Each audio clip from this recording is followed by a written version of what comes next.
Donc les gars, vous savez que je ne fais pas souvent ça, mais après ce chapitre incroyable, nous avons une pause de 4 semaines. Donc ça, c'est un mois sans One Piece.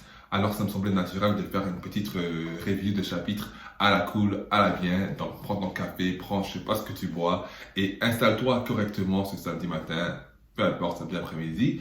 Et passons un bon moment ensemble, parlant One Piece. Alors, le chapitre commence. Il y a Mars qui essaie de se faufiler dans le dôme et il y parvient, probablement grâce à sa régénération. Donc, confirmé, c'est pas juste Saturne, mais tous les membres du Gorosei qui ont minimum cela. Et ensuite, on va nous expliquer qu'ils sont immortels. Mais bref, c'est là que Jinbei va regarder Mars là avec les gros yeux et puis il va dire ce Haki, il est différent, ok, ce Haki, juste, it's different, ok. Et bon, on a compris que plus tard, c'était le haki des rois, c'est le haki des conquérants. Et moi, j'ai une question. Est-ce que vous pensez que ce haki est supérieur au haki de Shanks? Parce que, moi, écoutez, je suis pas venu là pour mentir. Quand on voit un gars faire une dinguerie avec un sabre, automatiquement, pour moi, les stocks de Mihawk montent. Cela étant dit, quand on voit un personnage faire une dinguerie avec le haki des rois, même si ça a été dit nulle part que Shanks avait le meilleur haki, peu importe. Là, je sais que les gars vont pas dire que j'interprète. Mais quand on voit des dingueries avec l'Haki des rois, pour moi, les stocks de Shanks vont automatiquement monter, c'est comme ça. Et je suis pas là pour mentir, je suis pas là pour servir quelconque agenda, si ça n'a pas rapport avec Jean Bart ou le roi Isabello. Je suis pas là pour les agendas. Donc franchement, après ce chapitre, techniquement, les stocks de Shanks pour moi ont monté. Et je sais que pour vous également, les gars qui disent que j'aime interpréter, je lis entre les lignes, ouais, on va dire les termes. Bref, peu importe. Le meilleur moment du chapitre pour moi était bel et bien son ouverture avec Zoro et Lucci. Le combat, en fait, a eu la conclusion parfaite pour moi. Zoro a donc prouvé qu'il était plus fort que Rob Lucci, mais ça, tout le monde le savait déjà. Par contre, Monsieur Rob Lucci n'a pas donné à Zoro cette satisfaction de le voir tomber par terre. Et on sait que Zoro, c'est un personnage qui a quelque chose à se prouver, surtout en duel. Et donc, Lucci ne lui donne pas cette chance. Et il nous offre ce moment, I'm still standing.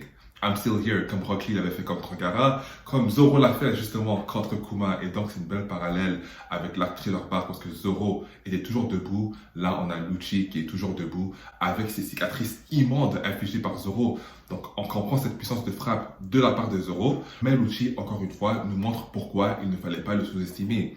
Ce personnage-là a fait preuve d'une compétence extraordinaire. Et je le disais sur Twitter, Lucci, c'est un personnage que Oda aime. Et parce que Oda aime ces personnages, on oublie souvent ça, mais le seul personnage que Oda n'aime pas, je pense que c'est Queen. Non, ok, je plaisante. Le seul personnage que Oda n'aime pas, franchement, c'est Orochi. Mais à part lui, tous les personnages, Oda va pas les faire revenir pour les traiter comme de la merde. Il n'y a aucune manière que Oda fasse revenir un antagoniste iconique comme Rob Lucci juste pour qu'il soit ignoré, balayé comme une vieille chaussette et en fait humilié parce que non, Lucci non seulement a retardé Zoro pendant plusieurs chapitres, ce qui a probablement permis au Gorosei Saturne de planter Vegapunk parce qu'on n'avait que 2 membres du Monster Trio. Qu'il a fait ce qu'il avait à faire, peu importe ce qu'il a vraiment fait, mais on entend l'idée. Après quoi, Jinbei confirme à Zoro qu'il a gagné le combat. Donc Zoro a gagné le combat, il n'y a pas de débat là-dessus. Par contre, Lucci est toujours debout, il n'est pas KO. Et donc si le combat avait continué, on aurait probablement vu une deuxième attaque. Donc Lucci, littéralement, ne s'est pas faire one shot. Sans oublier qu'il y avait encore plusieurs chapitres, donc je ne sais pas d'où cette notion est venue du one-shot. Mais c'est ça, Lucci devant lui a cet immense oiseau qui est Mars, Sainte Mars, qui a probablement un des meilleurs designs parmi les membres du Gorosei. Le design le plus effrayant en tout cas. Et Mars avec les textes de bulles qui ont l'air un peu différentes, donc on peut juste entendre sa voix, on peut imaginer sa voix. Et t'as le Cypher Paul, Lucci complètement terrorisé, une expression sur son visage qu'on n'avait jamais vue. Et t'as Mars qui lui dit, Lucci, un peu comme Thanos en fait. Cypher Paul et James Lucci, on te connaît. Dis-moi les termes. Qu'est-ce qui se passe? Où est York? T'as Lucci qui ne le connaît même pas, ok? Qu'il a probablement jamais vu de sa vie, mais qui lui dit exactement tout ce qu'il a besoin de savoir. Écoute, à midi, je me suis réveillé. J'ai envoyé un texto à Kaku. On est allé prendre un déjeuner à Starbucks. Et après, je suis revenu ici. Puis York, elle est là. Ça c'était Zoro. Ça, c'était Jinbei. Il dit absolument tout.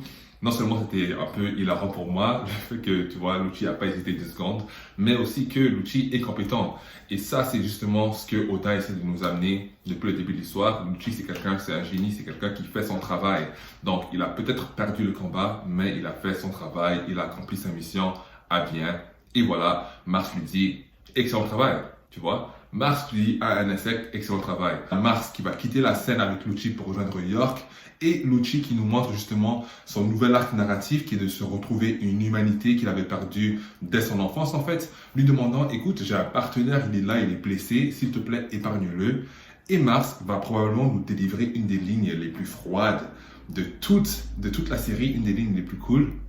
Et il le regarde un peu et il lui dit écoute, là tu me demandes d'exterminer un nid d'insectes et d'en épargner un, c'est un peu comme si tu faisais appel à un gars qui devait détruire tes punaises de lit, mais tu lui demandais d'en épargner un, genre c'est impossible.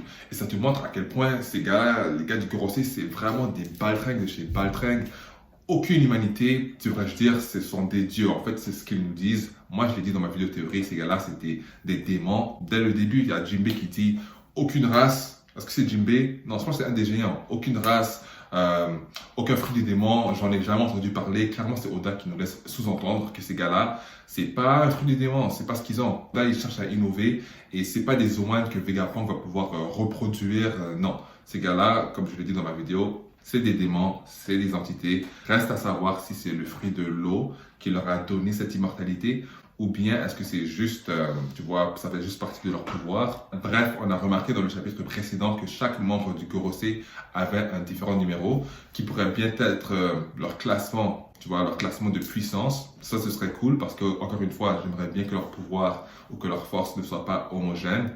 Mais ça pourrait aussi être leur ordre de vieillesse.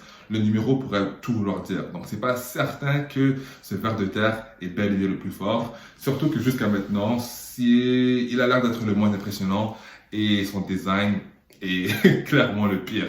En tout cas, après que Jupiter lance sa ligne à la Thanos, incroyable, t'as Luffy qui retrouve les géants. Là, t'as Dory et Rocky qui retrouvent Luffy. Et voilà, c'est des retrouvailles. Non, t'as changé, mais écoute, est-ce que tu me connais? Tu m'appelles plus? Luffy qui lui dit, t'inquiète, je vais pas changer, je suis le même gars. En tout cas, c'est fantastique. T'as vraiment des personnages qu'on n'a pas vus depuis, je sais, combien de chapitres qui rencontrent finalement le personnage principal et se battent à ses côtés. Et du côté des adversaires, t'as le ver de terre, t'as le Pumba et t'as bien sûr Saturne qui continue leur bataille. T'as le Pumba en fait qui nous lance une attaque de Haki des Rois qui va renverser des PNJ, choquer Dory et Brogy. Bref, c'est une des attaques comparables à ce que Big Mom avait fait, mais à beaucoup plus grande étendue. Donc franchement, le Gorosei, en ce moment, c'est probablement jusqu'à ce qu'on découvre comment faire pour régler leur axe. Il y a possibilité qu'ils soient au sommet divers. Et par là, je ne dis pas que ce sont les plus forts physiquement ou qu'ils ont les plus fortes attaques offensives, mais n'importe quel personnage qui se battrait contre ces gars-là finirait par se fatiguer. Okay? Dans One Piece, on a vu Kaido. Aucun personnage est à l'abri de la fatigue. Et donc, si contre le Gorosei, c'est pas des fruits du démon, donc le Haki, c'est pas la solution, qui peut les battre? Franchement, qui peut les battre? On sait que les personnages de One Piece peuvent se battre pendant des journées, mais si tu as des personnages immortels, je veux dire, il y a moyen que le Gorosei se retrouve au top avec leur axe, avec cette capacité d'immortalité. Mais là, écoutez, on voit qu'il y a Brogy et Dory qui les lancent tout partout. On a vu ce qui s'est passé avec Saturne, ok? Saturne, on ne sait pas s'il a encore battu les allégations de frauderie. Alors, je suis bien conscient que sans cette régénération, ces gars-là ne sont pas nécessairement plus forts que même les amiraux, ok? Mais avec, c'est une autre histoire. Saturne nous lance des épines vénéneuses qui étaient en fait des épines explosives. Et Luffy, juste après avoir rattaché ses cicatrices, encore une autre dinguerie du Gear 5, nous crée un bâton de baseball. Il utilise la peinture de Mihawk. Je veux dire, il utilise... Mihawk, je t'aime, mais c'était trop facile à faire. Il utilise sa propre peinture, 56 qui veut dire Gomu Gomu, et bam, renvoie ça à Saturne. Et découvre qu'en fait c'était une giga explosion. Donc encore une fois, le Gorosei immortel, il nous revient à la vie. Il y a toute la forêt qui commence à brûler et le chapitre se termine avec le méga robot qui est finalement réveillé, d'accord, un peu à la Zunisha. Il arrive et s'excuse à Joy Boy, tout comme l'avait fait Zunisha. Donc clairement, Joy Boy et ses potes, on ne sait pas ce qui s'est passé, on ne sait pas, peut-être que Oda fait des références à Juta. Il y a eu des trahisons, c'est ce qu'il nous laisse sous-entendre, mais vous savez, parfois dans les animés, dans les mangas, les gens s'excusent pour rien. Ils s'excusent pour pas grand-chose, donc je ne vais pas trop théoriser là-dessus. Mais franchement, chapitre incroyable. Encore une fois, Zoro Goat, Zoro qui était jadis à Thriller Bark, la proie, et aujourd'hui le prédateur, et fait ce qu'il a fait à Lucci. Incroyable, les marques, les cicatrices et tout. Mais je dois le dire, je dois donner ses fleurs à Rob Lucci, qui est pour moi le GOAT du chapitre. Il nous a montré un character development excellent. Pour revenir à Kizaru que j'avais presque oublié, là pour les gens qui suivent bien l'histoire, ok, vous voyez Kizaru sur ce bateau et les PNJ qui disent Maître Kizaru, laisse-nous te guérir, où sont tes plaies, n'est-ce pas, où sont ses blessures. Et là t'as Kizaru comme un bon tonton, il dit Katuka, laisse-moi tranquille, écoute, mes cicatrices elles sont profondes, juste laisse-moi me reposer. Kizaru définitivement, après ce job, il quitte la marine, si même il survit à l'arc. Et encore une fois, les gars, quand je fais mes reviews, c'est pas pour les agendas, je ne sais quoi. L'analyse d'un Kizaru qui est nerveux mentalement, personne, en tout cas pour moi, personne n'essaie de dire que c'est parce qu'il ne veut pas montrer qu'il a la force de Kaido. Personne n'essaie de dire qu'il a la force de Luffy. Tout ce qu'on essaie de vous prouver, c'est qu'il y a beaucoup plus que ce personnage peut faire. Et sa mission face à Vegapunk, clairement, il y a Oda qui essaie de nous montrer une réticence de sa part. Pendant toute cette arc, Kizaru aurait pu faire bien plus. Et encore une fois, bof, écoutez, vous allez voir que Kizaru n'a pas montré toute sa force. Et ce n'est pas pour dire que... C'est pas pour chercher des excuses au personnage, d'accord? C'est pas pour dire que, ouais, il est niveau Yonko. En tout cas, c'est pas ce que moi j'essaie de faire. Mais c'est juste pour vous montrer que voilà, il y a plusieurs manières d'analyser l'histoire. Tout ne se résume pas à la puissance. Au début de l'arc, je disais qu'il va faire du sale, Kizaru va se racheter d'une manière ou d'une autre. S'il n'a pas guéri Vegapunk, c'est parce qu'il prépare quelque chose, ok? J'allais faire une théorie, peut-être que je vais juste en parler vite fait ici. Mais Oda, il aime ses personnages, ok? Il n'a pas fait revenir Kizaru pour qu'il devienne une pizza, qu'il se fasse lancer tout partout. Non, Lucci a eu sa masterclass. Le prochain, ce sera Kizaru. Restez branchés, les gars. Si t'aimes la vidéo, laisse un pouce bleu. Commente en commentaire ce que vous pensez. Et puis, on se dit à la prochaine. Allez, à plus.